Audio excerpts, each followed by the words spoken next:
Hi, welcome to the Bench Movie Club, and I'm Charlie. My name's Ben. And in this special, we're going to be talking about our top 10 favourite romantic comedies, since it is February and it's the month of love and pancakes. Now, this is quite a hard list to do for me, because I like rom-coms, I love horror films, but the horror top 10 was a lot easier to do than this was. Right. The Christmas top 10 was a lot easier to do than this. And I think one of the problems is trying to define what is a romantic comedy. Yeah, I know what you're coming from, because there is, I suppose really, the ones that I did take off the list hasn't really got the comedy aspects in it. So you need the comedy, don't you? Yeah, but I've also feel that, for example, one of the films that's not on my list, which is one of my favourite comedies with romance in it, is Groundhog Day, which we've done a podcast on.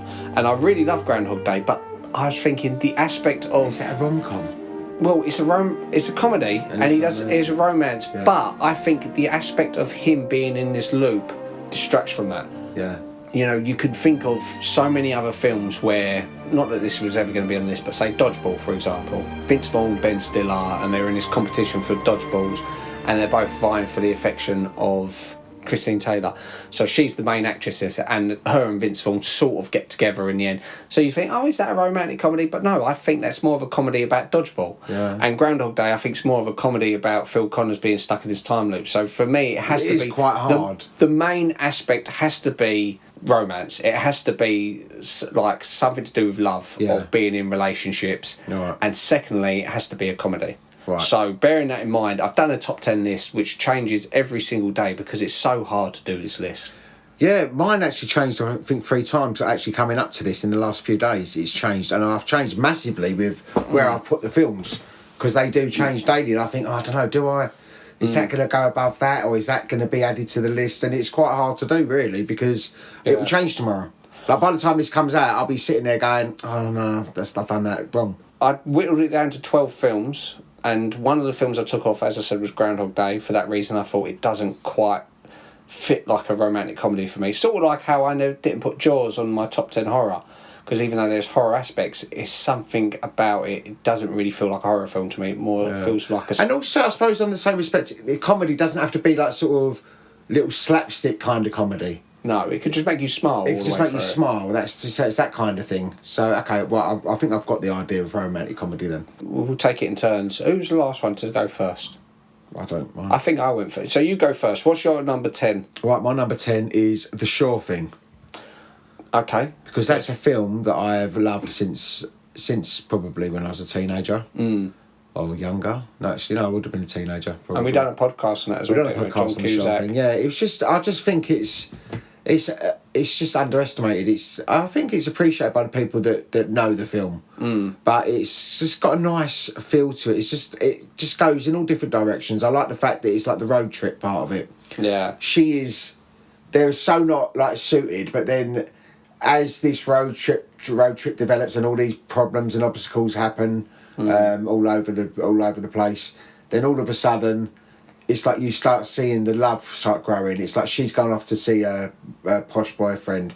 He's going off to meet the Sure Thing. And they've got this journey together that she's like this sort of brainiac and he's like this sort of like young sort of dude type bloke. And I just think it's a nice feel. It reminds me very much of the 80s, and I just like the actors in it. I think John Cusack and Daphne Zuniga are fantastic in it. They're both really well cast. She comes across really well in that film as well, and I remember I really fancied her in that film. Did she do much else? I think she was in Fly 2 or something. She was in Spaceballs or something like that. So it almost feels a shame sometimes when you see these, because I know exactly what you mean. I see her in that, and I thought, despite her being this uppity sort of snob, you can't help but like her. Oh yeah. And I sometimes feel as if it's a shame how like actresses in my mind sort of slip out sometimes. They don't stick as well, and they should, because she's fantastic in it. Yeah. You know, they work so well together because they're on a similar level, and it's a shame she doesn't have a career like, say, John Cusack. John Cusack's had a fantastic... I think John Cusack's great, but he's had a successful career, whereas her, you're like, I think she was in Fly too. It's a shame because she's obviously really talented in that. Yeah. She's really good. I think she might have been in one of these sort of like sort of Days of Our Lives, Melrose Place type, that kind of thing. I don't know, maybe not. But this is the thing, it should be one of those things where you go, oh yeah, of course, she was in Pretty Woman and Titanic and this, and then be able to reel them off. Yeah. Because she is a really good actor. That. Yeah, she's brilliant in that. I mean, I preferred her to the Shaw thing easily.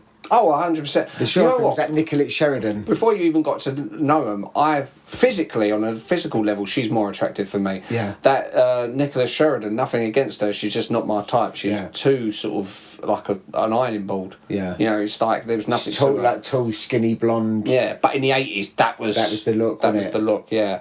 But that was good. Yeah, I love that film. It's got nice memories for me. But so is that? Would you say that is a rom-com? Yes. Oh, good. 100%. Okay. It was one that I'd played with and considered. Yeah. And I'd thought about, this leads into my 10th one, I wanted to think of the 80s teen rom-coms. Yeah. There's a lot of them, really good ones. You got like that and 16 Candles and Pretty in Pink, stuff like that. And I have selected one for my 10th one, and it's Some Kind of Wonderful. Right, okay, that was another one I was sort of toying with. I think the reason I went with Some Kind of Wonderful, in the end it came down between Some Kind of Wonderful and Pretty in Pink. The reason, if Pretty in Pink had kept its original ending, where she ends up with Ducky, I would have picked that. Yeah. Because I prefer Pretty in Pink except for the ending. Yeah. Whereas this Some Kind of Wonderful, it's like Pretty in Pink in a way, where you got the love triangle, so you got the popular... Whereas it's roles reversed, so it's a male. So you got the popular girl, Leah Thompson, and then you got the quirky girl, and Eric Stoltz. Eric Stoltz, that's it. So Eric Stoltz is choosing between Leah Thompson and Mary Stuart Masterson, I believe her name was. And you think, well, if it follows the how do I know that? Because you love some them things films. are just that's your expertise. I can't films. I can't think of anything of any importance. But you ask me something from irrelevant from like 30, 40 years ago, and I'll remember it. I think but I think it's also because it's an area where you had a great interest in. Because I remember you used to watch loads of the John Hughes and the teenage films. Yeah. You could do a whole podcast you just talking about them. So I knew I was the right age at that time. Yeah, I knew I was the age that it was aimed at. The John Hughes films. So Some Kind of Wonderful is obviously another sort of teen romp love triangle. So you got Eric Stoltz, who's popular in school, and he could go with a popular girl. But then you've also got the drummer, quirky. How would you describe her? The other girl. She's like the Ducky of this, isn't she? She's basically like the Ducky. She's just, but he's not the popular either. No, she's the popular. Leah Thompson's the popular. Okay, he's not. He's like middle. He's like an in between. He's just not a normal everyday kind of bloke. But he has the chance to go with a popular girl. He can choose between the popular girl and the one who he's got more of a connection with. And this is where I feel there's a misstep with Pretty in the Pink, because with Pretty in Pink, the original ending, she ends up with Ducky. Yes. The quirky one. But some of the test audience thought, oh no, she should end up with the popular kid, the Blaine, and who was played by Andrew McCarthy. No, Blaine was that Spader. Andrew McCarthy. Spader. James Spader. That was he wasn't. Sorry, no. James Spader. Yeah, you're right. Andrew McCarthy. You're right. No, you know why? Because James Spader was in it. He was the James Spader's the jerk. Friend. Yeah, that's right. Sorry, it was Andrew McCarthy was the popular one. Making me bloody doubt myself there. Molly Ringwald is obviously the star, and she had to choose between him and. You could see the whole film set up for her to be with Ducky. Yeah. You know, played by not John Pertwee. Oh, Sally. Oh, Molly Ringwald. Cup of tea, slice of cake. Pesky little humans. No, what is it? John Cryer. Right. So Molly Ringwald has to pick between John Cryer and Andrew McCarthy. And in the original film, the original edit, she ends up at the prom. John Cryer, who plays Ducky, turns up and she realises he's the one she should be with. Who she is, because they've got so much more of a connection than this superficial. Nothing against Andrew McCarthy. His character's not horrible, but he's sort of... He listens too much to his friend James Spader. Yeah.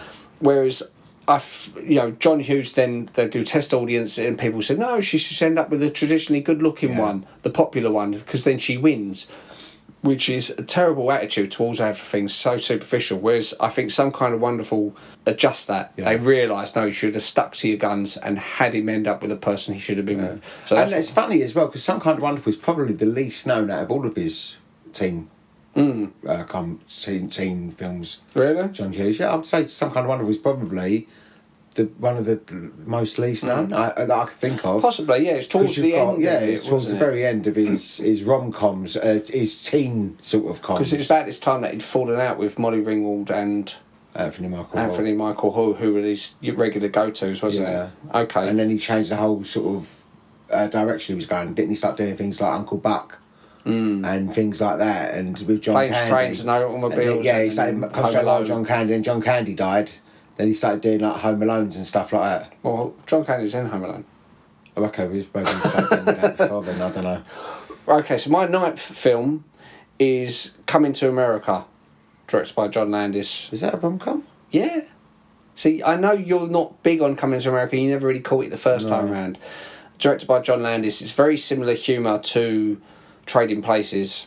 Yeah, I love Trading Places. But see, Trading Places for me wouldn't count as a rom-com because the romantic element between him and Jamie Lee Curtis is only minimal. Yeah. Whereas in Coming to America... That's not what the story's about, the romance. It's about the class and then getting revenge. Yeah. That's what that is. Whereas Coming to America is Eddie Murphy plays this African prince who wants to find a woman who loves him for who he is. So he goes to New York with his attaché and they pretend to be normal people. Yeah. They get a job in McDougal's, which is meant to be like a McDonald's, and he meets this girl, falls in love with her, and she falls in love with him, but he keeps lying to her that he's actually really well off and rich because he doesn't want someone to love him for who he is. Yeah. This is like peak Eddie Murphy humour. Yeah. It's very witty, and also John Landis is peak John Landis as well. It's when John Landis was still very popular and doing great films. Yeah. It's also in a way, it's a sequel to Trading Places because you got Mortimer and Randolph homeless in the street, and and him as Eddie Murphy's character as an African prince goes up. He decides to give his whole bunch of money to like these random two homeless people. It's only when he sits up and he goes, "Randolph, look, we're back." Yeah. And I thought that was a nice little touch. They didn't have to do it, but it was nice to get them two actors back. The people that hadn't seen Trading Places wouldn't notice that, but then the people that have seen it is a little nod to Trading Places. Yeah, no, I like that about it. Yeah, and I think it's just one of those things. If you didn't catch it earlier on at that when comedy was like that kind of thing, I can understand people looking at it now and not sort of liking it because comedies back then, like with Trading Places, you see it takes its time sometimes to get to the jokes, But I remember really laughing at this a lot when I was a little kid because I see it when I was younger, and even though I prefer Trading Places isn't a rom-com. Yeah. For me. So this one is, and this is how it gets into 9th. So what's your 9th? My 9th is When Harry Met Sally. Okay. That's it's just another proper 80s kind of Billy Crystal, Meg Ryan, and they're a good combination. And I like also the Ensemble as well, which is like their mates, which is Carrie Fisher and the one that she's with as well. They're quite quirky in it as well. But I just like the fact that they sort of meet at high school. Then they meet a few years later. But they don't get together, do they, until the end? They don't get together until the end, no. What happens is they become friends. She instantly dislikes him at the beginning because he's like this typical sort of chauvinist sort of pig sort of young bloke, and she's this sort of aspiring college. She wants to be a reporter or a lawyer or something like that. And she sort of then, it's like, so they have this road trip. And then they go their own ways in whatever city it is, maybe New York. Then they sort of cross paths. A couple of years later, then they cross paths even later. So they're both sort of single when they meet the third time, and they become sort of friends. And it's that kind of thing: can men and women be friends without sex getting in the way? Anyway, then there is a point when they actually do have sex. Then he sort of pulls away, and it sort of ruins their friendship. So he pulls away. He pulls away, yeah. But I think. And then, because he doesn't give her what she wants, it's like, and then it's the emotions in it, and it started that big debate, like, can men and women be friends without sex? And it's sort of, but then it all turns out nice in the end, and they sort of, right at the very end of the film, he goes running. It's like New Year's Eve, and he meets up with her. I remember it being a New Year's Eve party, and it's just a nice film, and it's got some funny little bits in it. It's obviously got that famous scene in the diner. When she has the orgasm. When she fakes an orgasm in the diner, yeah. And the other woman says, "I want an orgasm." Yeah.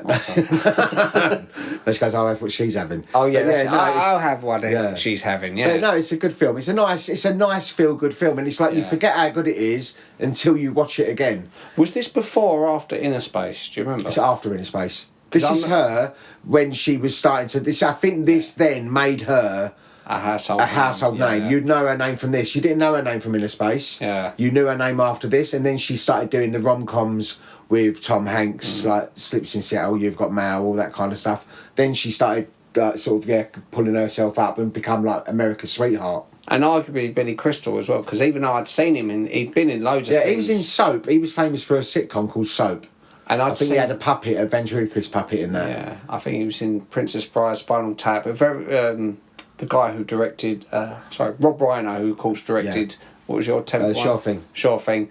This is his as well. This is his as well, I think. Right, yeah. I remember Rob Reiner done like about 6 films, which were all well received, great films, like in a row. He had Spinal Tap, Sure Thing, Harry Met Sally, Stand By Me, Few Good Men, Misery. Yeah. It was like 6 perfect. Yeah. Brilliant. And they're all so different. Yeah. That's they right. are really good, different tones. Podcast. I think maybe at the Sure Thing podcast you might have mentioned that. But so that's why. That's why I like it. It's just a nice feel good. It's better than you realise when you rewatch it and you look and go, it's actually a really good film. And I need to watch it again. Yeah, I think you'd like it. I watched it about 10 years ago and I remember liking it. Yeah. But I also thought we will review it one time. We will review it and then you can watch it again and then you will sort of see that it's nice. It's just I think anything that sort of reminds me of like the 80s and stuff. It's a nice throwback. So what's your 8th? My number 8 is Pretty Woman. Okay, I thought you'd have this on there. Yeah, Pretty Woman is classic. Starring Richard Gere and Rosie. Yeah, that's another. That's another. No, it's another nice. I know it's got a bit of a. People go, yeah, but she was a prostitute and all that. But I don't look at it like it's very well done. I think the original script was a lot darker. Yeah, it was very dark, and she dies or something. Well, I think her mate dies or something happens. It's like supposed to be really dark, and they separate at the end. Yeah, originally. Yeah, and he goes like, "There's like you're a whore" kind of thing, and chucks her stuff out, and then leaves her back on the street. So it's not the rom-com that we all know and love. But a lot of the stuff was improvised in this as well, and a lot of it was put together. When they made the film at the end, they were surprised how it cut together because like. Tell him to just do it how you want, kind of thing. Some of the scenes. I know that he improvised the slapping of the jewellery box, and she starts laughing. Yeah, and he kept it in there. Yeah, which you should because it seems more genuine when you get genuine reactions like that. There's room for improvisation. I'll be honest with Pretty Woman. I don't really know it that well. I'm sure I've seen it when I was younger. Yeah, but it's one of those films I haven't. And I know. I think you'd appreciate it more as an adult as opposed to seeing it when you're young because it is a nice film and it's sort of a bit like My Fair Lady type of thing, like a modern day My Fair Lady where she sort of he turns her into this like lady kind of thing, and then there's lots of little twists and turns along the way and stuff. It's just a nice film. I like it. It's got some classic little lines in it. It's just a nice feel good film. I think it's from 1990, so that's another one from my youth. So I think a lot of these will sit with me because they're things I remember from when I was younger.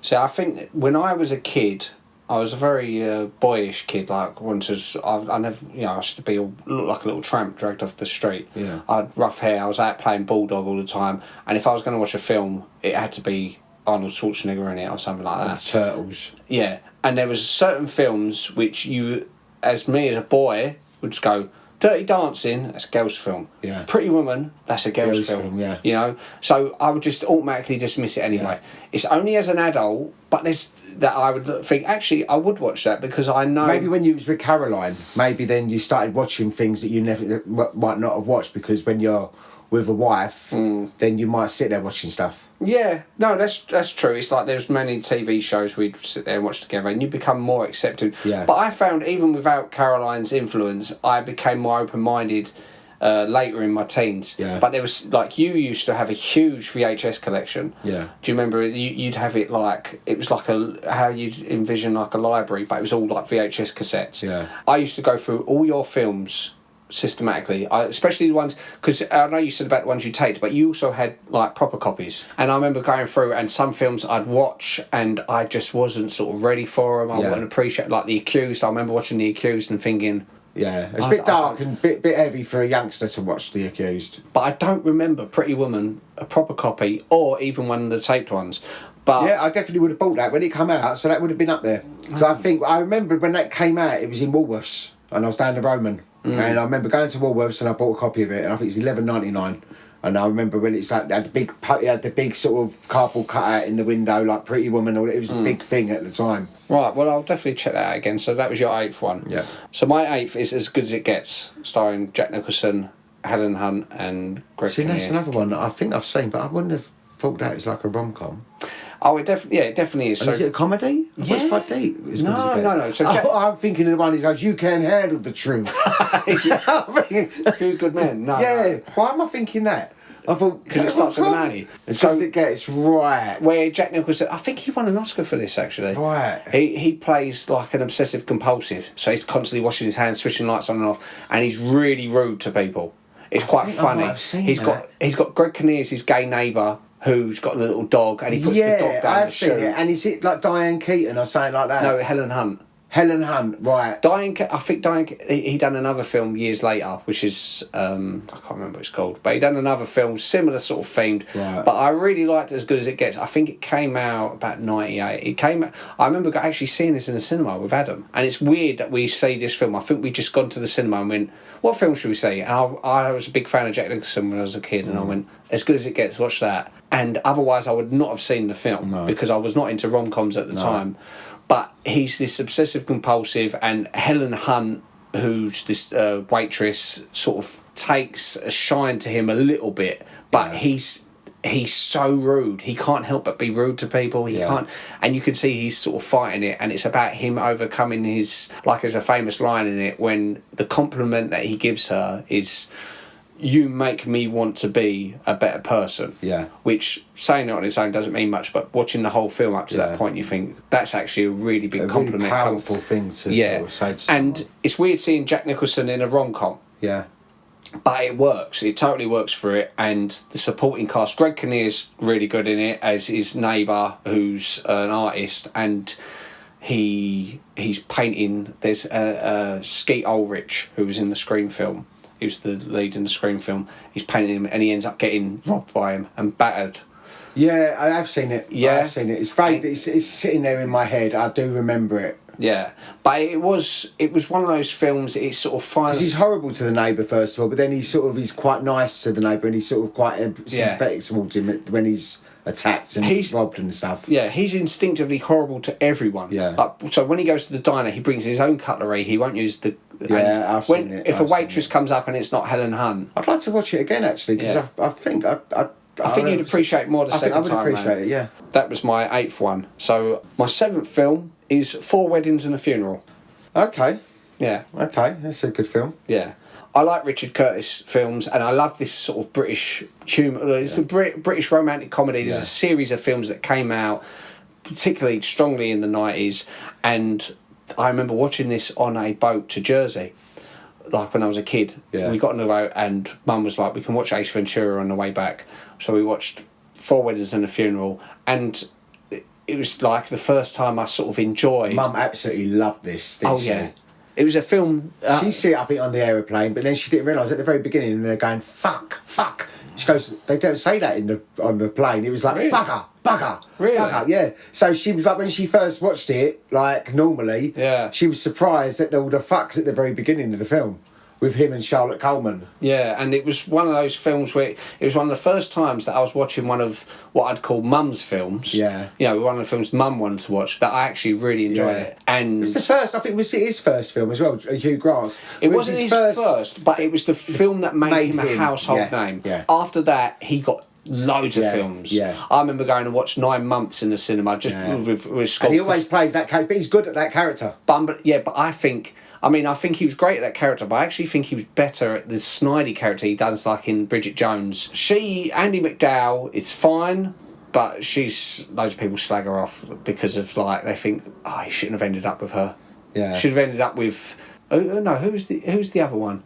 Who's the woman who tells him that she loves him towards the end? The friend? Yeah. I know you mean. I can't think. I know that it's the dark-haired woman. Yeah, but when she goes, I've always loved you. She goes, but it's you, Charles. Yeah, she goes, I've always loved you. Always yeah. I hear that a lot anyway.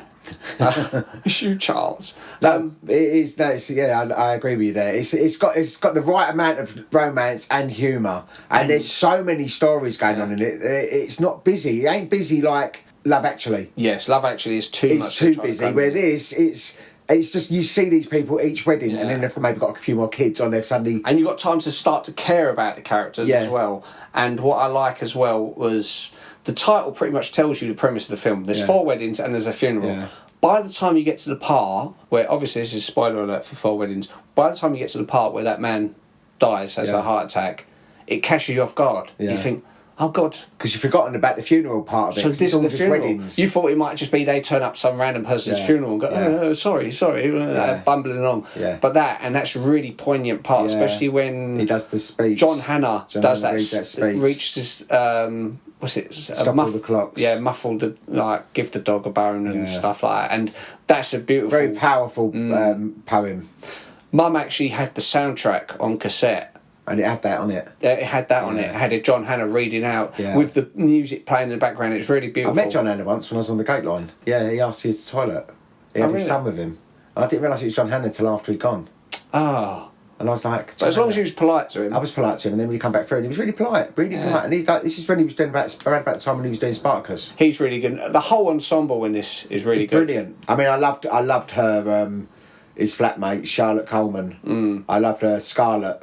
Yeah. She was... I loved her from when she was the little girl out of Wurzel Gummidge. That's when I fell in love with her from Wurzel Gummidge, and then she died when she was 33, I think, of an asthma attack. That's terrible. Yeah. Because the thing is, she got this was a big break for her, really. Yeah, it's like a renaissance for her, because she was obviously, as a child actor in Wurzel Gummidge. Yeah, but no one in America would have known her. No, but she was in Marmalade Atkins, and she was in Wurzel Gummidge when obviously we remember from Wurzel Gummidge. Marmalade Atkins was she was like this sort of like rebel sort of school girl. But this was such a great part for her because she was that fun little quirky one. Oh, she's brilliant. With all the outrageous dress. Brilliant. Reminds me of a bit like Lily, sort of just doing her own style or whatever. She was a nice character, and it's like there was all nice characters. Yeah, no, I agree with you there. Okay, so what's your 7th? My number 7 is 4 Weddings and a Funeral. I see it when you write it down. I went, the fuck, have we both got the same one at the same time? So once again, it is absolutely fantastic. 4 Weddings. I mean, I love it, absolutely love it. And you know what? Going back onto the soundtrack, there's something that's bugged me. There's a song called "Not For Me." They're writing songs for me, and there's 100 different versions of it. But not the version that. But the version that Elton John, I like Elton John. He's not my favourite, but I really like his version of the song, which they have at the beginning of this film. Yeah, it's not on Spotify. I find that with Spotify. I find it with loads of songs. I think we shouldn't slag off Spotify because obviously we're on Spotify. No. I love Spotify. I love Spotify. I do love Spotify. Spotify's got fantastic things on it, like music, podcasts. But there's always something I think, hey, is that song not on there? Yeah. Sometimes maybe it just takes time to catch up, or maybe it's just the right. I don't know, but I thought everything should be on Spotify. I'm just mirroring everything you said. I love this film. It's just got a nice feel good, and it's just a nice ending. And although it is a bit one of the lines that people sort of smirk at and cringy is when she goes, "Is it still raining? I hadn't noticed." Oh yeah. And I think the reason people give Andy McDowell such a hard time is because you're really sort of focused in on the British humour. You've got the guy out of Vicar of Dibley, haven't you? Yeah. He's in it. He's great in it. They're all great. Rowan Atkinson's Rowan Atkinson, his few little cameos, yeah. saying his little things, and it's just the right amount, and it's this sort of self-deprecating British humour. So to have this American actress plumb in the middle of it, it's hard for her to sort of stand out, because it's like if you was watching an American comedy and all of a sudden some British person like Del Boy comes in, it'd seem out of place. Yeah. So I think it's harsh for her. I mean, it's still, listen, it doesn't ruin the film. I mean, no, I wouldn't change the film. I personally always felt I didn't see the connection with the. I thought maybe a little bit miscast. I've always felt that, but then, as I say, it's never taken away from the film for me, so it works.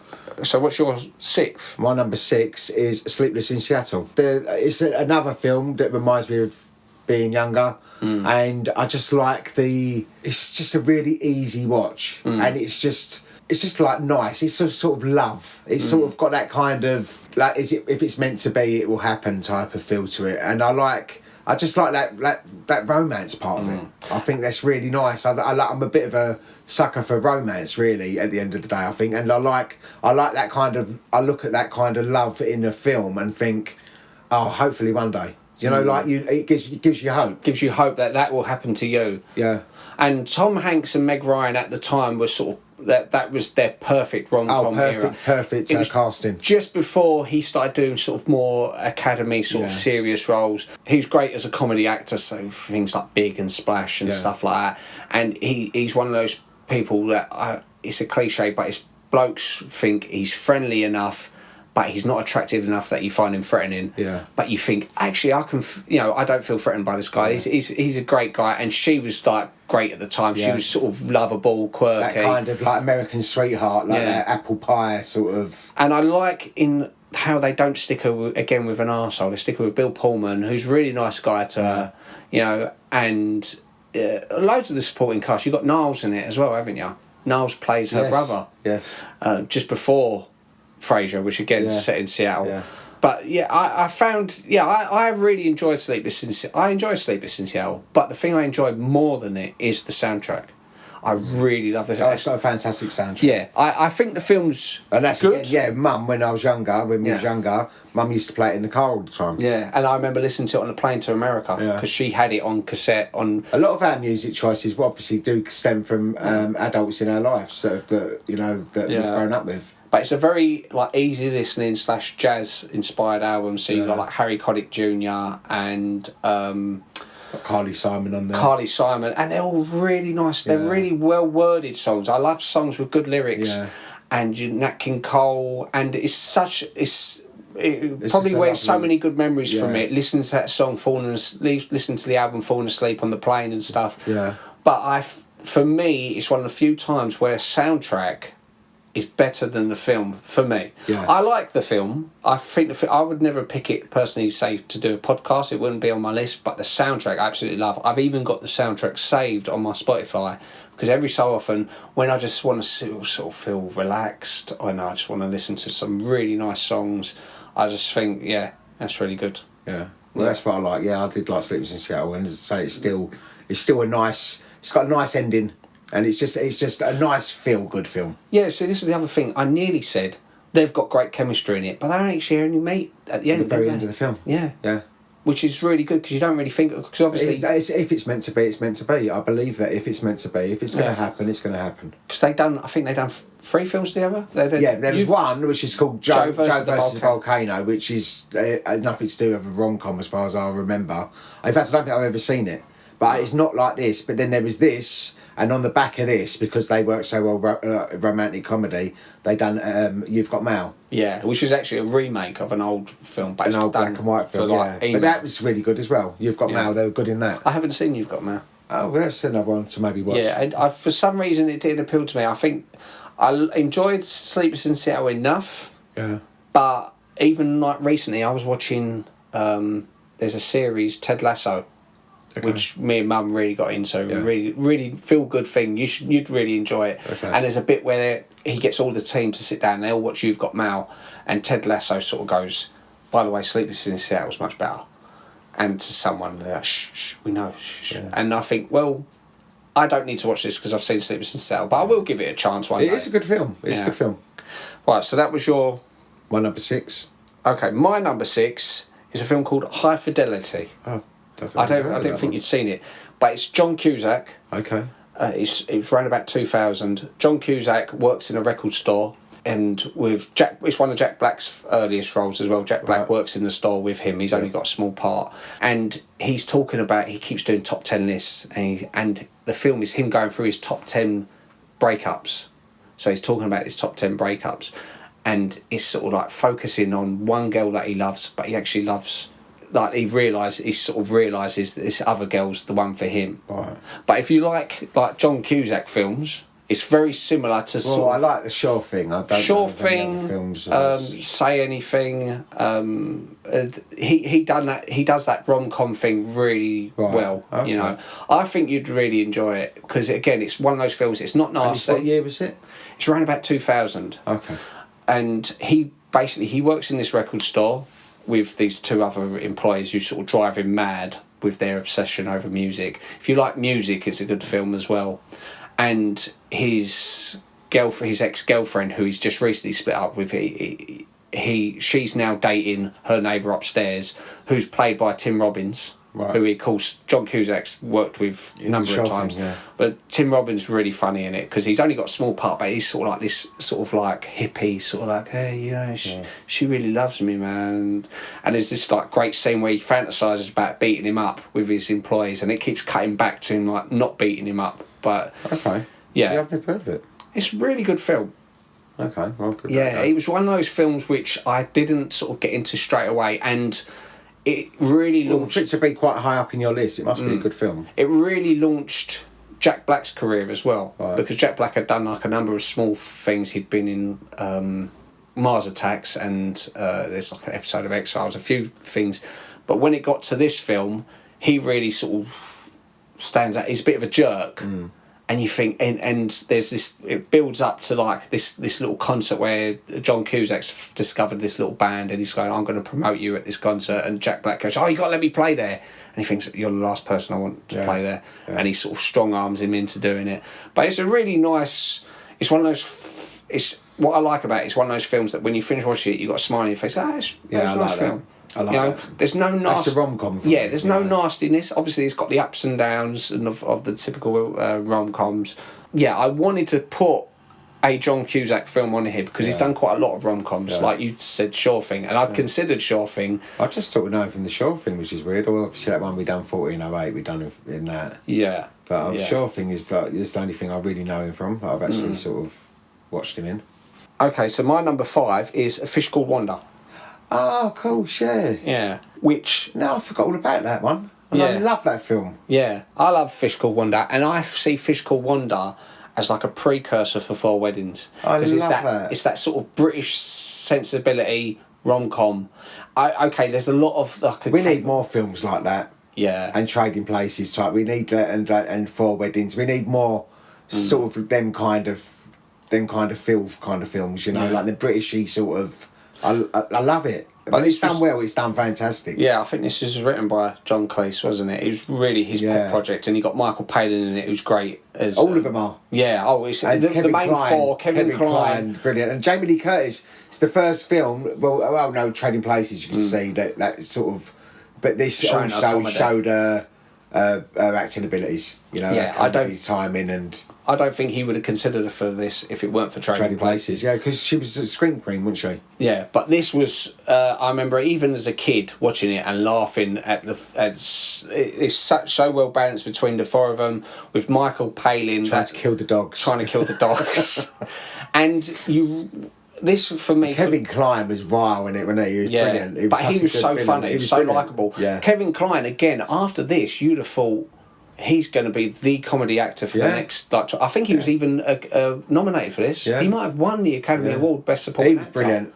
He was fantastic. But all of the ensemble was fantastic. Yeah. All of them. Yeah. And I think there was John Cleese had won an award for writing this script, and I remember him famously saying, all the awards for this, he said, I really want Kevin Kline to get it, because he was so pleasantly surprised how well Kevin Kline worked in this, because like we mentioned before, he likes that kind of slapstick kind of. That is his go-to, isn't it, John Cleese? So he probably looked and went, "Oh, this is exactly how you've done it better than I imagined you to do it." But I also think what it is, he wanted to do. Obviously, he writes British humour, very British humour.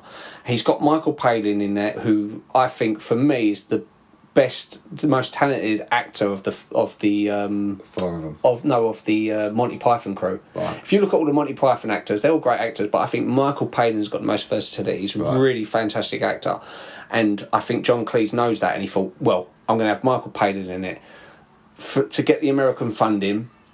You need to have an American actor in it, and part of him's probably thinking, well, I've got this American part, and probably thinking it'll be good. I have to do the carrying, but Kevin Kline done so much good work in this. He was so... Oh, he was amazing. Yeah, and it's rare that you get a film where you've got 4 characters who all carry the scenes themselves. Yeah. Each one of them, any scene they're in, you think, oh great, we get to see Jamie Lee Curtis and Michael and Kevin Kline or Michael Palin in this one. Like Michael Palin likes her as well, doesn't he? And it's so well balanced, and you got the little chase to the airport at the end, and the comeuppance that Kevin Kline gets at the end. I think is really funny. Good. And as I said, I remember watching. I actually saw this on VHS before I'd seen 4 Weddings and a Funeral, before 4 Weddings had come out, and I remember always liking the film. Yeah, but never, it's a brilliant film. Even though I didn't quite understand all of it. Yeah. It's one of those things you understand more as you get older, like him having the affair with her, and him pretending to his wife. A work for Wendy. Yeah. And there's so many sort of fantastic lines in it, and just know the daughter in that is actually John Cleese's and Connie Booth's daughter in real life.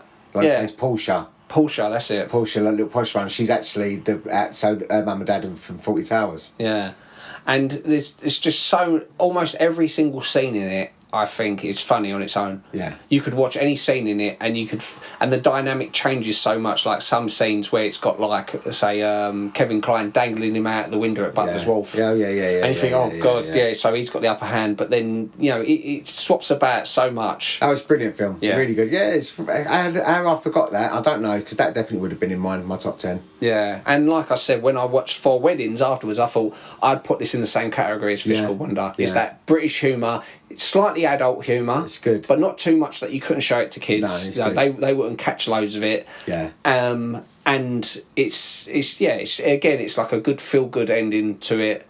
And you got this like the scene at the airport with him getting in the cement and it's just fun. It's a fun film. Yeah. Yeah, good film. Yeah, good choice there.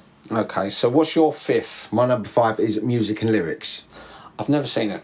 Yeah, I like it. It's Drew Barrymore and Hugh Grant. Hugh Grant, yeah. And it's like when you watch it again, I think I see it in the cinema with Joan. From what I understand, he's a songwriter, isn't he? He's a has-been. He's like from an 80s pop band. He was really big in the 80s, and he's sort of like not relevant no more, washed up sort of thing. And anyway, this new type of Britney type girl who grew up on his music, she wants him to write a song for her. She goes like, she's like the cross between Britney and Christina Aguilera sort of thing, and she's like the noob thing, and she wants him to write a thing. Anyway, he's tries to write these lyrics with another person. Make sure you don't spoil it for me in particular. No. But anyway, Drew Barrymore's like, she's watering his plants and all that. Anyway, so she sort of comes up with a couple of lyrics. So he sort of says, look, help me out with this, writing this song. So they sort of start a friendship. But it's actually really funny. She's brilliant in it, Drew Barrymore. She plays the typical, like what she's like in that kind of rom-com. Yeah. She's a very nice, believable. But they have good chemistry character. in it. They've got good chemistry, yeah. And he's typical Hugh Grant. And it's like their relationship. It's just nice. And he's friendly Hugh Grant, he's friendly, nasty. No, he's friendly Hugh Grant. And also her sister in it's really funny. She's... Who plays her sister? Oh, I don't remember her name, but she's really well known. You'd know her. She's like... it's Kristen Johnston. She's... You might recognise her from... She was in Third Rock from the Sun. Third Rock from the Sun. Yeah. She was one of those people that I remember... Looks a bit like Jade Goody. That kind of look about. Yeah, but the funny thing is about her in particular, I remember seeing her Third Rock from the Sun and finding her attractive and not knowing why. Thinking, I quite like her. Yeah. She's got like a slightly white... She's not fat or anything, but she's like she's big. A bigger version. She's like tall. She's like like if you've got like sort of playing with little toys and you've got like a sort of like an action man playing with A Barbie doll. Yeah, She's slightly bigger or something. No, it's like, you know, like you get the little sort of, like, do you remember Rosie had Gem? Yeah. And she was like a big sort of doll where she had like the Barbie. She had the Gem next to the Barbie. She was like a honey monster. Do you remember? No. Sort of like that kind of. Well, anyway. But no, but I remember, as I said, from Further Up from the Sun. She's in an episode of Sex and the City where she's like this it girl, and then she falls out of this window of this like sort of like. I don't remember. She's having a cigarette. And I did watch Sex and the City. She falls out. She falls out of this sort of like high-rise window at a party, and it's like it girl splats on the floor sort of thing. No, I remember watching her in Further Up from the Sun and thinking, oh, she's quite nice. I like her. But I couldn't quite. But she's not like what you say, as if like she's not ugly. No. But it's But I think it's got her something dominance. about her. It's her dominance. Yeah. It's the fact that you think, she's not one of those girls you have to be prissy around. No, You ain't got to worry about offending her. No. She can take as good as she. Yeah. But she's her sister in it, and she's really funny in it. But it's a nice feel-good film. Okay. So that's my my number 5. And what's your number 4? My number 4 is Overboard, the original Overboard with Goldie Hawn and Kurt Russell. Not the remake. No, not the. I didn't like the remake at all. I haven't seen it. I won't bother with the remake. No, the remake I didn't like, and I like her, Anna Faris. I like Anna Faris, but I do not like this. I didn't. It's like a weird film to remake because I know they remade it as though like they swapped the roles round. So he was the rich one, and she was like the. Yeah, but even still, it's a weird film to remake because Overboard. I knew it mainly through you playing it. That's a brilliant film, Overboard. But it weren't. It's not as if like it's a household name. Yeah. But Overboard, Goldie Hawn comedy timing in this is amazing. Overboard, and hers and Kurt Russell's chemistry. Obviously, they was together at the time. Well, they still are. They still are together. Yeah, they'd met in a film called Swing Shift. I think a couple of years before this. I think they'd even had a child by this film, or close to having a child. But I love the way that she plays this snobby sort of bitch, like this kind of rich bitch elite woman, and then she loses her memory, and he sort of takes it because she doesn't pay him for a job he does on her boat, and then so he sort of like, she chucks his tools off and chucks him into the water so he don't get paid for it. Anyway, something happens to her, she falls off and she gets amnesia, so she forgets who it is, and he sees her on telly and he goes, right, that's that bitch that owes me money, I'm going to get her to bloody work for me, like, and he pretends that she's the mother of his kids, and he goes and buys all these old like trampy clothes from like the charity shop, and she's this rich woman's head, but she's got no memory, and she's like, is this my life? Like this kind of, she feels like she's never done it before. It is I remember you watching it. I remember Mum watching it, and it's one of those things that I walk through the living room. You would love it even to today. It's like early 80s, but it is such a lovely, funny film. Yeah. I'm a big fan of Kurt Russell and Goldie Hawn. They're at their peak in this. Yeah. You will love this. We're definitely going to do a podcast on Overboard. Definitely going to do a podcast on Overboard. But yeah, it's so funny. It's like, it's her sort of coming to terms with this fact that she's in her brain. She goes, no, this isn't my life. No wonder I've blocked it all out. Is this what my life is? Like, like all her pictures, he has a pictures doctored of her, like, because he goes like, there's no pictures of her, and so he says to his mate, I'll put pictures, and all he's got is the mugshot ones of her looking all miserable, like, so her wedding days, she's looking miserable, of her when she's pregnant, she goes, why do I look so depressed all the time?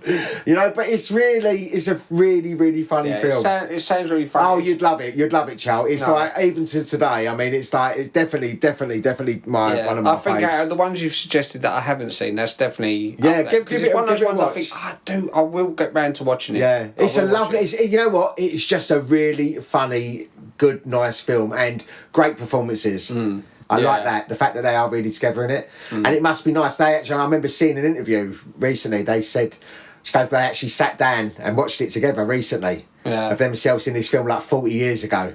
And she goes, we was actually quite cute, really. Yeah, she goes, we done a pretty good job with that. So it's nice that they sit there together and watching this film, enjoying their work from such a long time ago, looking at them when they was younger than what their kids are now, and going, yeah, we were good. We were good. I don't know if this view, but say if I ever see myself on a video, even if it's a home video, I sometimes cringe and think, I don't really want to see it. But I think with actors, it goes past that. If they're proud of their performance, if they're proud of their work, and they know it's good.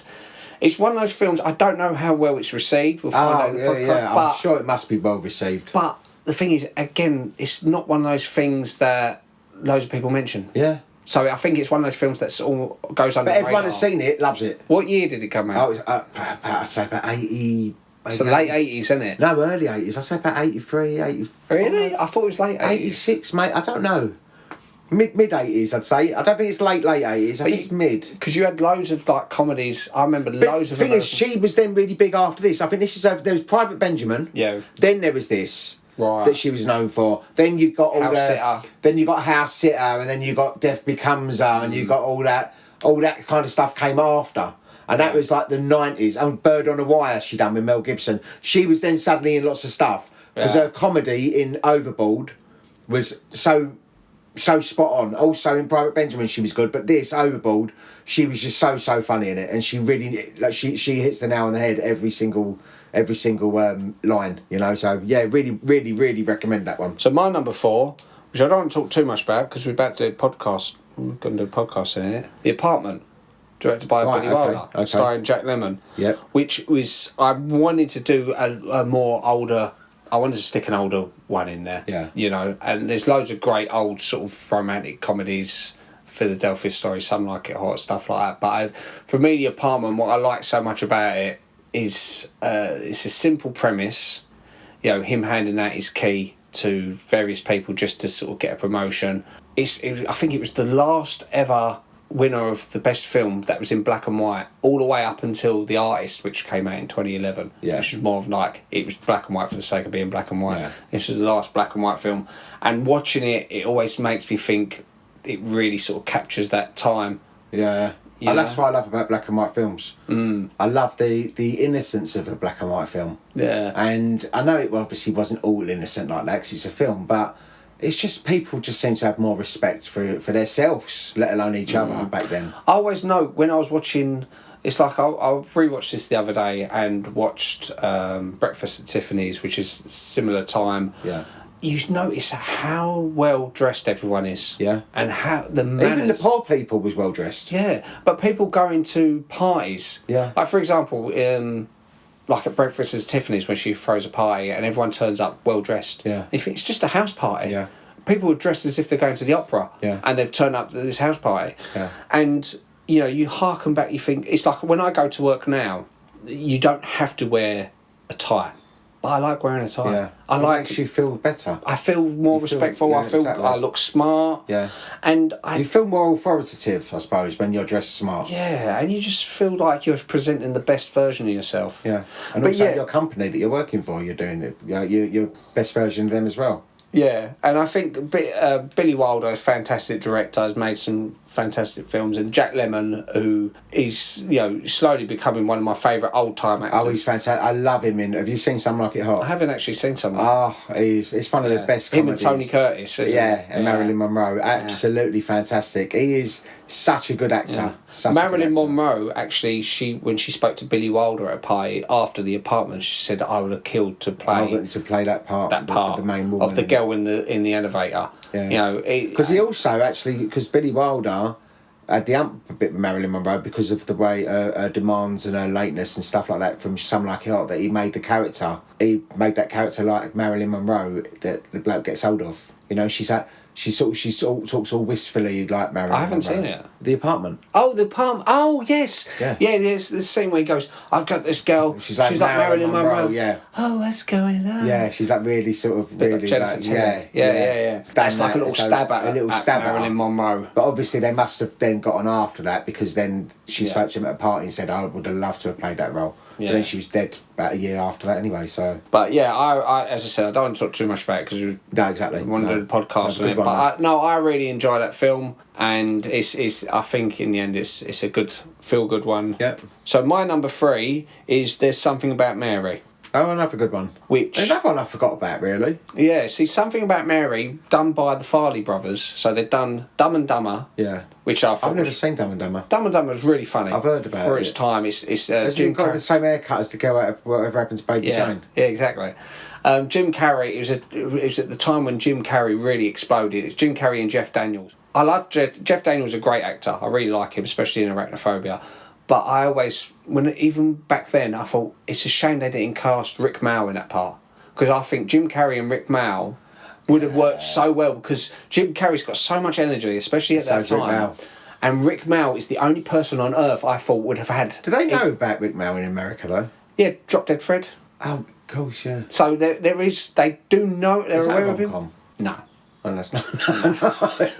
No, he's an imaginary friend. Oh, he's an imaginary friend. But with Rick Mel, he was one of those things that we in this country really loved him, really appreciated him. He was the best comedic actor. I think he's probably. He's like one in a million. Do you know? He's like like that people in America talk about like Lucille Ball kind of thing. Yeah.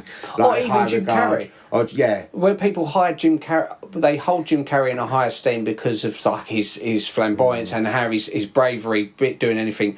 Rick Mel was like that, but I think like when you watch Dumb and Dumber and Jim Carrey does great facial sort of things, I always think Jeff Daniels, much better serious actor than Jim Carrey, but the comedy he can't, he's good for him, he works off him, but I think Rick Mel would have been so great in that. But back onto There's Something About Mary, so they've done that, then they've done Kingpin, which was really good, and it was got slagging off, but There's Something About Mary I think is probably the best of the Farley brother films, because it has got that feel-good element. It has got that sort of, yes, the good guy wins at the end. Ben Stiller, it's one of Ben's first times I've ever seen Ben Stiller in a film.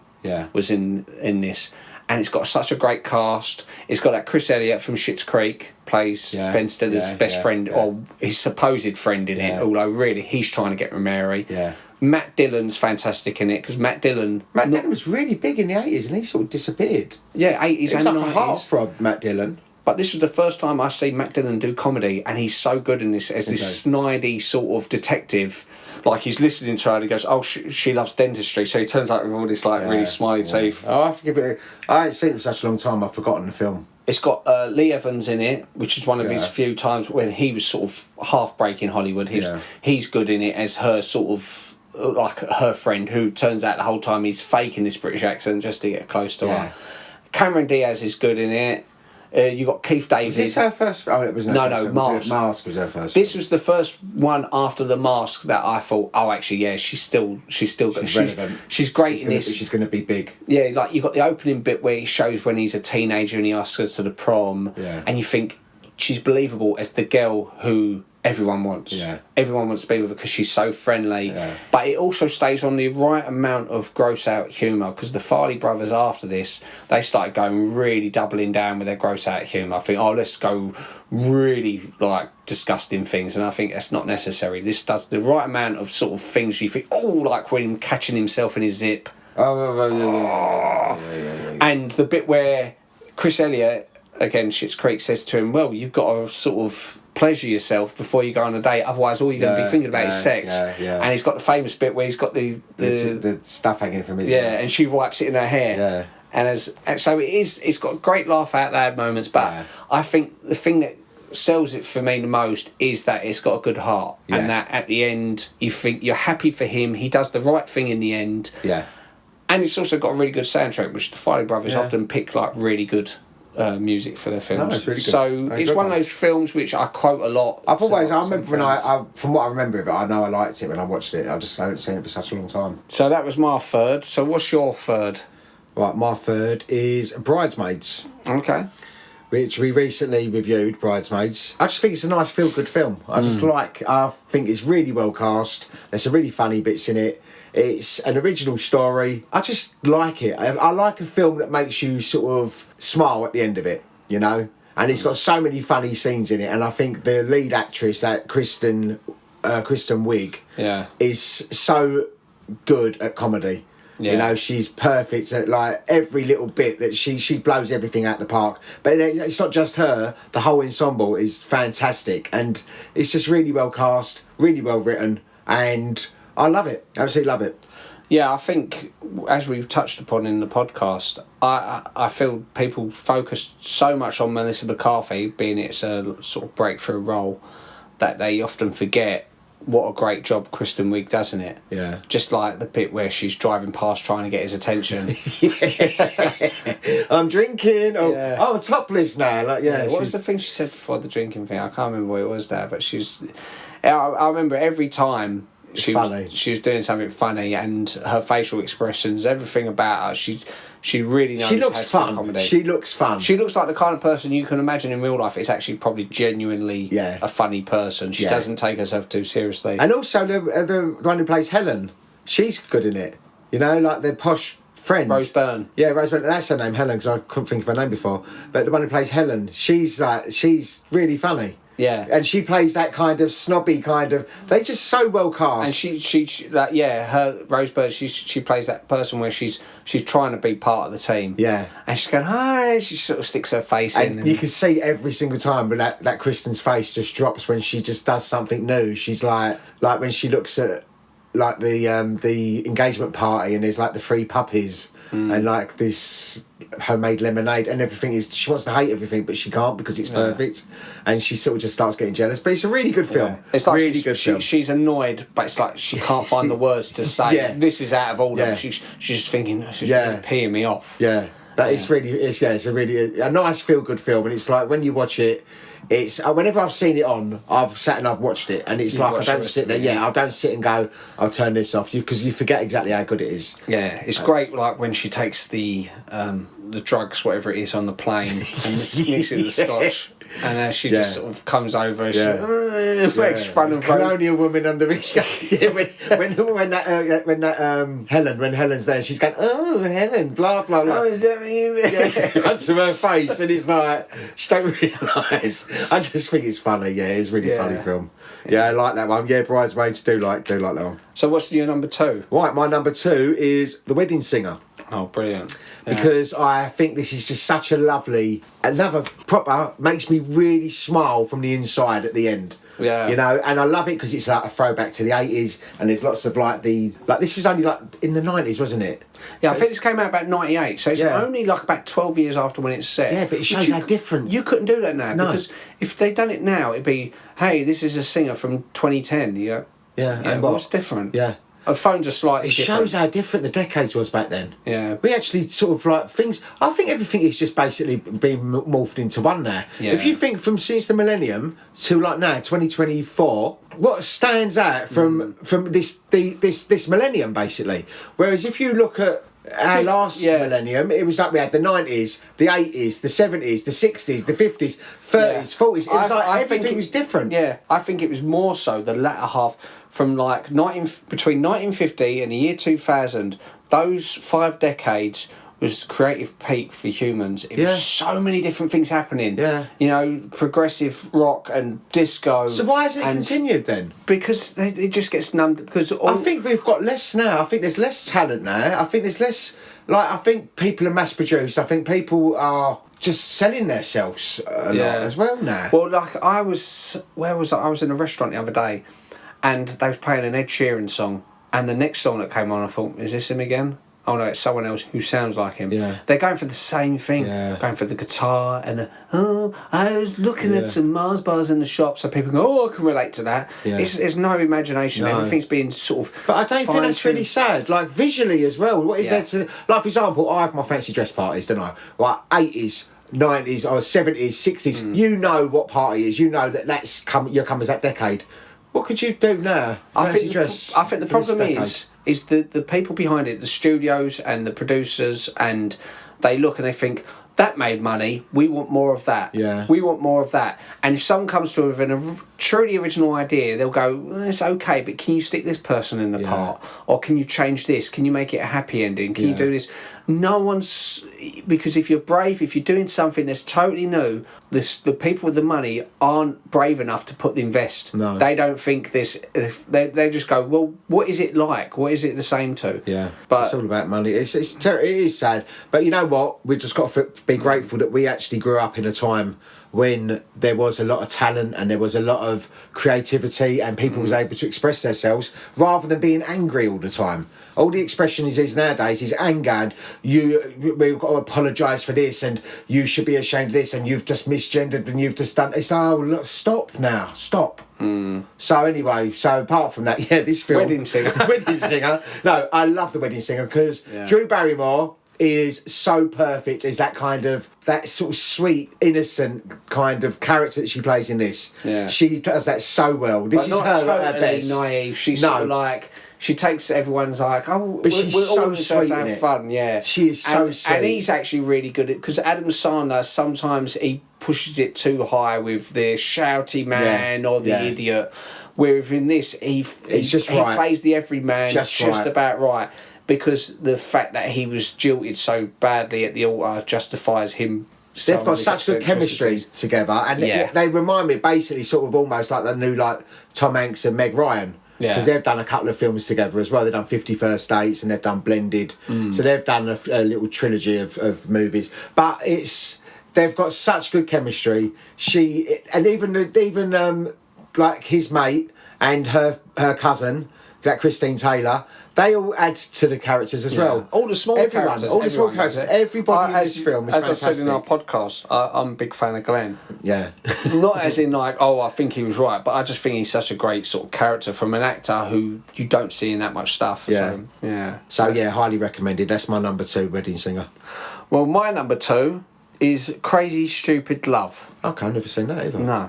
Well, Crazy Stupid Love came out in 2011. It's got Steve Carell, Julianne Moore, Kevin Bacon, Ryan Gosling, Emma Stone. Yes, and it's a story about Steve Carell and Julianne Moore are a married couple, and right at the very beginning she says she wants a divorce. And they've clearly been married for a long time, they've got kids together. He just doesn't know what to do.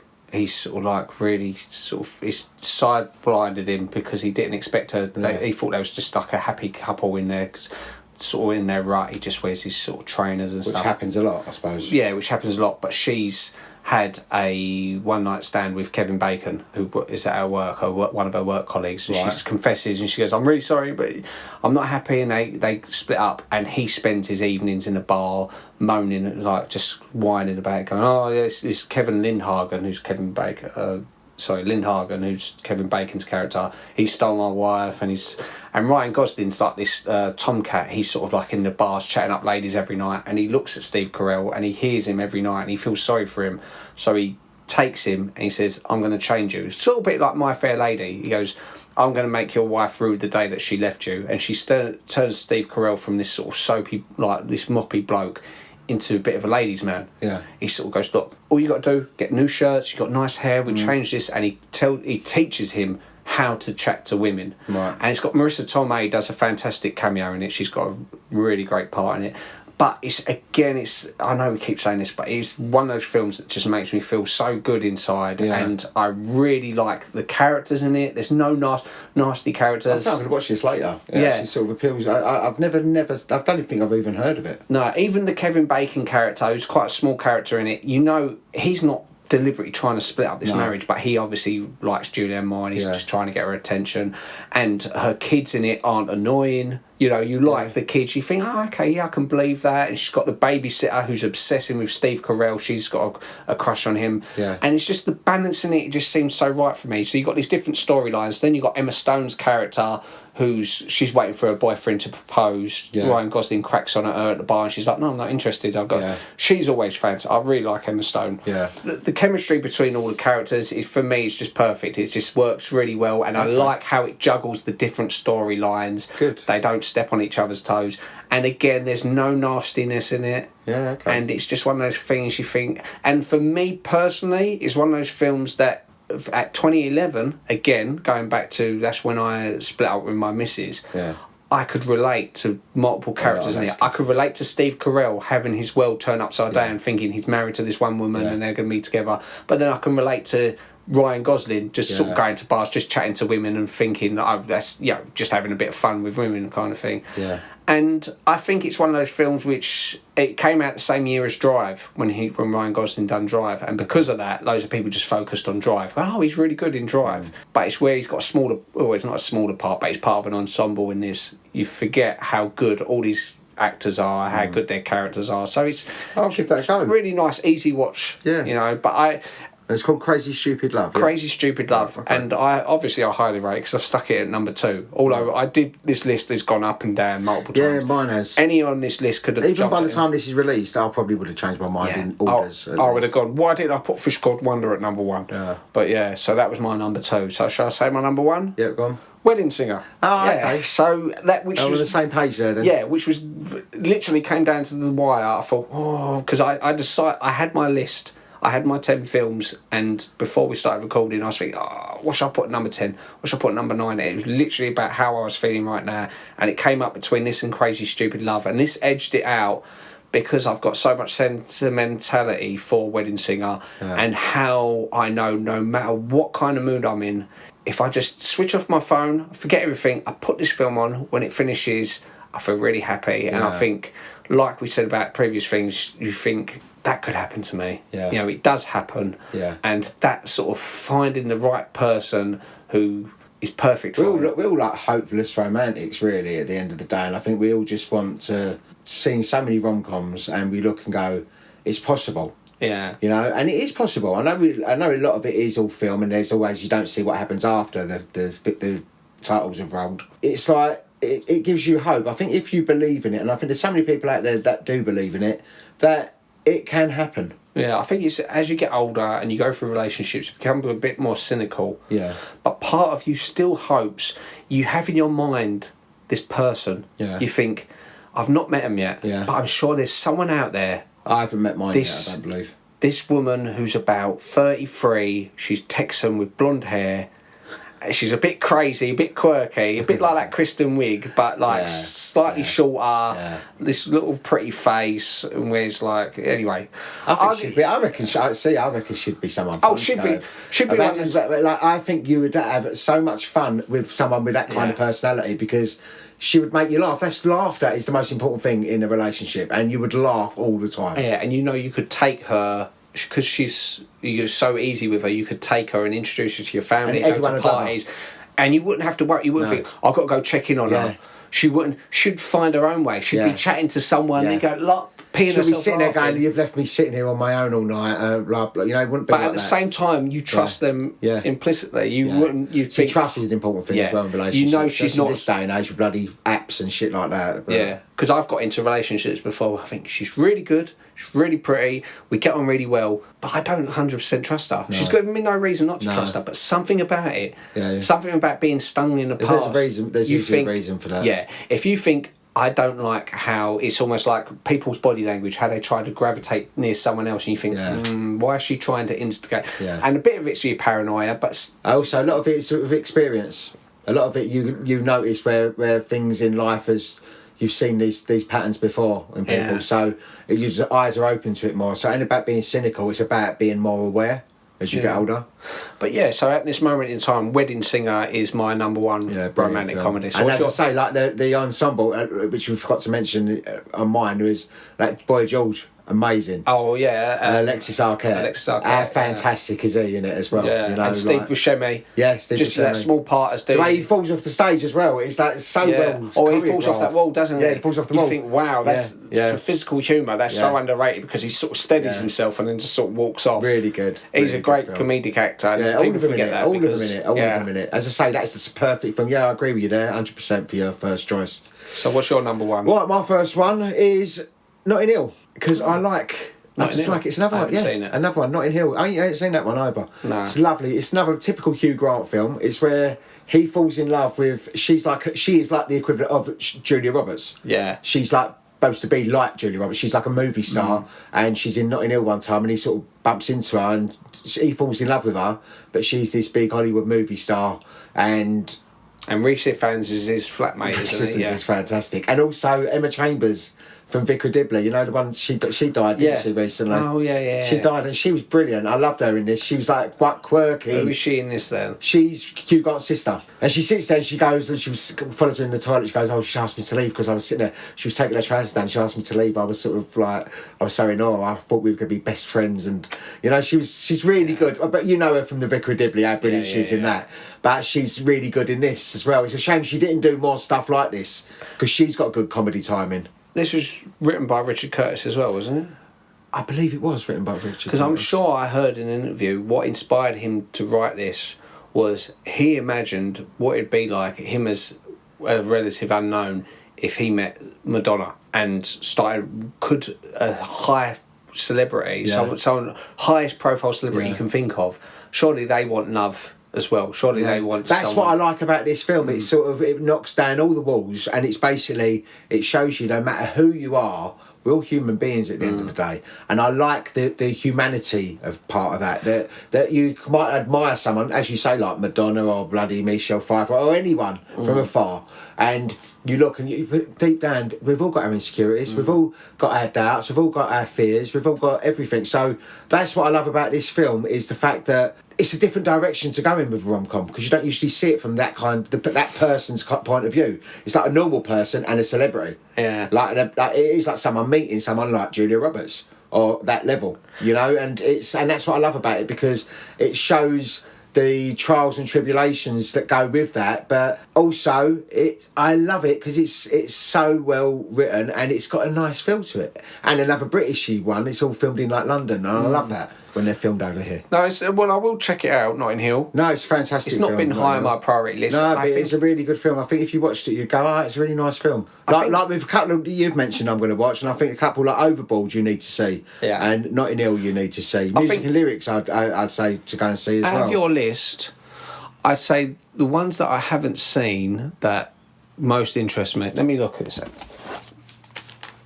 Right, so on your list, the ones I haven't seen: Notting Hill, Overboard, Music and Lyrics, and that's it. Yeah. So but all three of them I would highly recommend. But Overboard's the one that tickles my interest most. You'd love that, yeah. You'd love that. But a couple of the ones that I wanted to put on here that didn't actually make my top 10. Yeah. There was Just Go With It with Adam Sandler and Jennifer Aniston. Right, yeah. That was quite a good one. Bridget Jones. Yeah, which nearly made my list. Yeah, Mermaids. And I love Mermaids, but I didn't know it's a rom-com. No, that's why I was a bit... I think it's more focused on the mother-daughter relationship. Yeah, see, that's what I'm saying, but that's why I didn't know. That's why I didn't put it on there. Yeah. Sliding Doors. Another one. I don't know, is that a romantic comedy? Yeah. Does that come under rom-com? Well, this is the thing. Because I love that film, Sliding It's Doors. comedy, but I think it's more focused on the premise of separate lives. Yeah, that's what I'm saying. So that's why I didn't put it on there. 50 First Dates, You've Got Mail, Never Been Kissed, My Best Friend's Wedding, Can't Buy Me Love, 16 Candles, Pretty in Pink. I mean, I'm sure there's others that I can think of as well, but that's just... Fish Called Wanda would have been on there as well. Yeah, I mean, my original list was so long. This is why I started thinking, right, okay, I've got to find reasons to cross them out, because it's too long a list. You know, and you feel... What nearly made your list? Well, Bridget Jones and Groundhog Day nearly did, but I sort of justified cutting them off, because one with Groundhog Day, despite him towards the end, it being about him and Andy McDowell, most of it is just the idea of the premise, like with Sliding Doors. Yeah. The premise of this which takes priority. I'm quite happy with my top 10. I think my top 10 is pretty good. I actually I'm on board with it, and there's nothing like when we've done the Christmas one. Yeah. There's so many Christmas films I hadn't seen, so a lot of them I was sitting there going, oh, I want this, I want that. Whereas now, I think when we do another Christmas one next year, I will actually have watched a lot more Christmas films, so I'll give a better list. Do you know what I mean? Yeah, but we'd have to do ones that we haven't done previously. No. You know. But, well, yeah, what I also liked is that there was only two films that we both said, and that was Four Weddings and Wedding Singer. Yeah. The wedding films. Yeah. Otherwise, it's good that we, you know... Well, I think that was really good. Yeah, it was interesting to sort of see how we sort of rate these films. It also goes to show that it doesn't matter whether you're in a relationship or single, you can still love these films. You can still think, if you're in a relationship, think, oh, that's just like us. Or if you're not in a relationship, think, oh, that could happen to me. Yeah. And still enjoy it and still enjoy your life. And it's, at the end of the day, it's rom-coms, what they give, which other films like thrillers, horrors, and all these other films give, is that nice feeling, good intention. You know, makes you feel good afterwards. Yep. Well, so, for Valentine's Day, check out one of these films. More than one.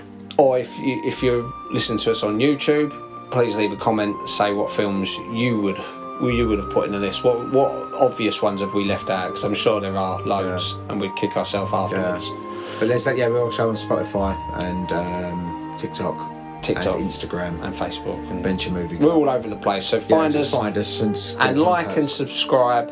And yes, please. And also you can contact us venturemovieclub@gmail.com. Okay, so thanks for listening. Happy Valentine's Day. Happy Valentine's Day. Bye-bye. Bye-bye.